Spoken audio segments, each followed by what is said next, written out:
Nessa terça-feira, o retorno do Renato Augusto ao Corinthians ficou ainda mais próximo, porque o jogador avançou na sua rescisão contratual com seu clube da China. A notícia foi trazida em primeira mão pelo jornalista e setorista do Corinthians, Marcelo Braga.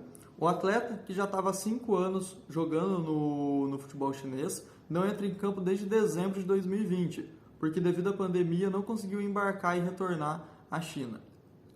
Junto a isso, tem os quase 6 meses de salários atrasados, o que dificultava a permanência dele no clube. E não restava outra solução senão uma resolução amigável do contrato, possibilitando então o retorno ao Brasil. A notícia de que o Corinthians estava negociando com ele ganhou força na última semana e já está tudo apalavrado entre as partes, faltando apenas assinar o contrato, que tudo indica que será assinado nas próximas horas e selará de vez o seu retorno ao clube paulista. O atleta, que já tem passagem pelo Corinthians entre 2013 e 2015, foi campeão da Recopa e do Campeonato Brasileiro, sendo peça fundamental naquele time do Tite e sendo eleito o craque da competição na época. É ídolo, a torcida adora, tem todo o carinho dos torcedores, tem passagem pela Europa, tem passagem internacional, inclusive disputando Copa do Mundo com a seleção brasileira na Rússia. Tem tudo para agregar ao clube, é um jogador que tem bom passe, bom controle de bola, tem o drible e chega para tomar conta daquele meio campo e resolver de vez os problemas de criação que o elenco vem enfrentando. Com um desempenho muito ruim na parte ofensiva, com um ataque muito ruim, o Corinthians vem tendo dificuldades para construir jogadas e marcar gol contra seus adversários, o que vem somando entre amargos empates contra times inferiores, contra times que brigam na parte de baixo da tabela e até derrotas que poderiam ser evitadas. Um jogador que tem situação parecida é o Roger Guedes, que também tenta sua liberação do seu clube da China para retornar ao Brasil. Ele desperta o interesse do Corinthians e tem inclusive quem diga que já está tudo apalavrado também entre as partes. O Corinthians também monitora a situação do Paulinho, que já está sem clube há quase um mês, despertou o interesse do Red Bull Bragantino, do Grêmio e até de alguns clubes da Europa. Essa contratação eu vejo um pouco mais improvável porque o jogador diz que quer voltar para o continente europeu. Cumpre destacar e elogiar a postura da diretoria nessa temporada. Devido às más gestões anteriores, o Corinthians acabou se complicando com uma crise financeira que poderia vir comprometer a instituição futuramente e seguir os mesmos passos de Cruzeiro, Vasco e Botafogo.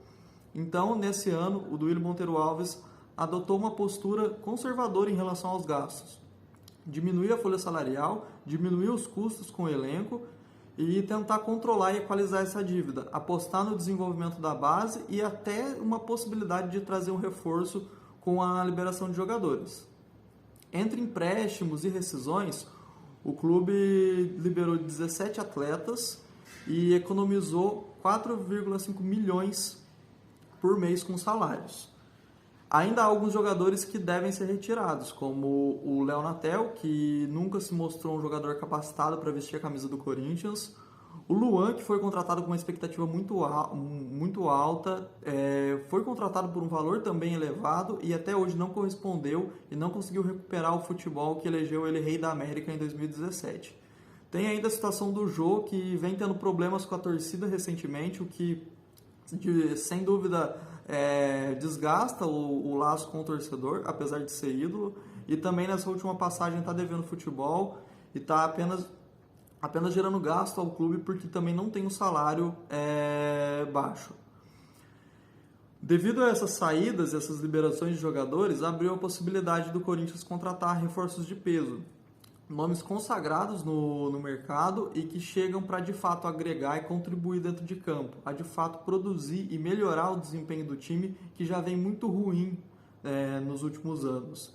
E isso dá um pouco de esperança ao torcedor para a próxima temporada, porque agora com esses reforços, se tudo der certo, se concretizar a vinda do Renato Augusto e a do Roger Guedes, o clube muda de patamar, começa a ter um calibre um pouco maior, com certeza vai melhorar o desempenho, o Silvinho vai conseguir fazer esses caras jogar e encaixar no time, encaixar no esquema tático e tem tudo para na próxima temporada já almejar coisas maiores e parar de ser um clube que briga apenas na parte de baixo da tabela e flerta com o rebaixamento do Campeonato Brasileiro todo ano. Para quem sabe, futuramente a médio e longo prazo, com as dívidas controladas, o clube volta a figurar na primeira prateleira do futebol brasileiro, trazendo ainda mais glórias ao seu torcedor como foi no passado recente.